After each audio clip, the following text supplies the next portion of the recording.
What is going on, everybody? Welcome back to the channel. Been a little while since I've done a video, and I figured I'd show you one of the new things that got in the shop. So this has been a long time coming. I went ahead and I bought a 7x10 CNC router. I've wanted one of these for a really long time, and I quoted out a new one. And that was just not something I really wanted to spend the money on right now, to just get a brand new one, because it was a huge chunk of cash. I found this one used actually locally. A plastics company that I deal with said that they wanted to upgrade machines, and they went ahead and they sold me this unit.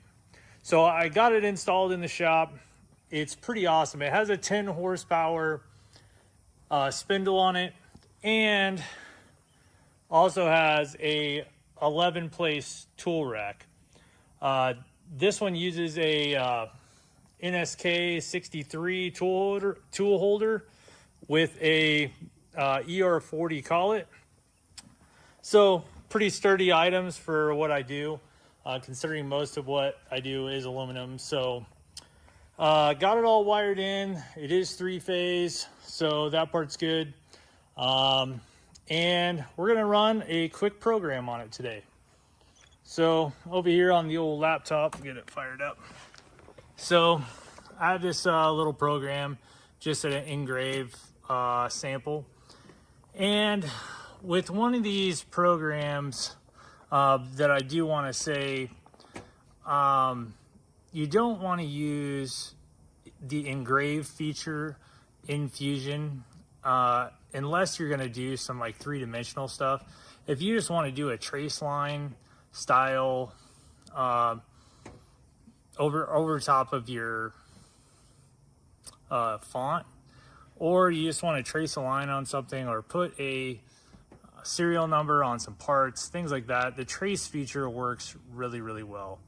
If you wanna get into the more advanced stuff, like VCarve does with some of their routers, yeah, you can go ahead and use the engrave feature and start getting fancy with things. But if you're just wanting to do just a scribe, use the trace feature. So on this one, I've already got this one set up. We'll go to the edit file, and you can see how I got this set up. I didn't change any of the heights, the default heights. I didn't even mess with those. There's my profile. Sometimes the font you use, it may not like it, so you have to kind of play with that and see what font will work and what won't work. I believe there's a font abbreviation that'll tell you if it'll work with the trace feature. I don't really dig into that too much. I'm just using a 1/8 inch, basically a razor point tracer on this at 18,000 RPMs. And this one, because of the spoil board on the table is a little bit off, I have about 20 thousandths of offset. So it's not actual offset because the material is kind of up and down a little bit. So that's what I had to do to make this run clean. So let's go ahead and run a program and you'll see what it'll do.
All right, that ran pretty smooth. It's a little bit deep in areas, but it's fine by me.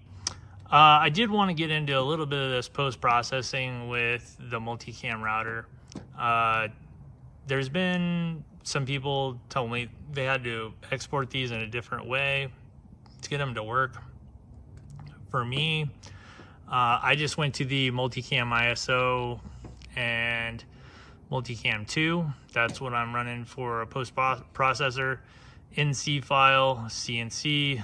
I run it in inches, and it works fine. It works great. I don't have any issues there, and yeah, it's worked pretty smooth so far.